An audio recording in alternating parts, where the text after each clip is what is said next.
We're at a property called Ediegarrup, which is near Boxwood Hills, about 120 k's east of Albany. Bush Heritage purchased this property in 2022 as a part of our connectivity programs. Greening Australia have partnered with Bush Heritage here to restore this space. This land here is very strategically located between some amazing bits of bush, some amazing habitat, and so the restoration that we're doing acts to connect those bits of habitat and form a much more connected landscape on a greater scale. We're establishing over 600 hectares of bushland on this reserve to combine with the already 300 plus hectares of natural bushland that's retained on this property.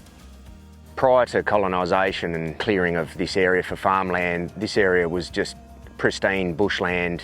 There's in the order of 150 different species that we're putting in the ground here. We're trying to replicate habitat, trying to replicate those vegetation communities. When you look at the land, soils change and vary very much over short distances, so you can see really dramatic changes in the types of habitats that are there. It's up to us to try and figure out how those changes in soil match with vegetation type and therefore what we want to put in the ground.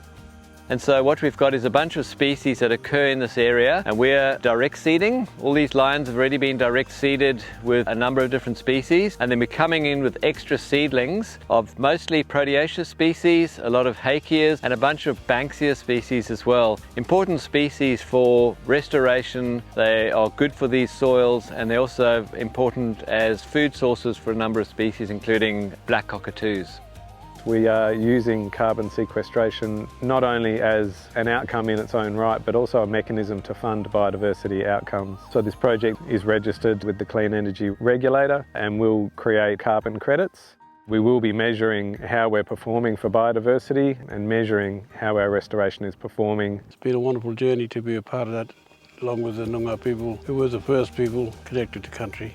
And it's been a joy to get involved with the work that needs to be done, like the planting and seed collecting and the cultural assessment and all type of things. By restoring the land back close to the natural state, that allows endangered species of animal life a chance to build the numbers up again. We're a family group here. We work out in the country with brothers and nephews, and family is pretty special for us. Yeah, it keeps our connection close. My grandfather farmed out in this landscape throughout the early stages, and in fact he cleared some of the bushland areas in this space. I think he'd be really proud to see some of these areas being brought back to those bushland conditions and being able to see that regeneration happening. If we heal the country, if we heal the land, if we heal the budja, the land will heal us.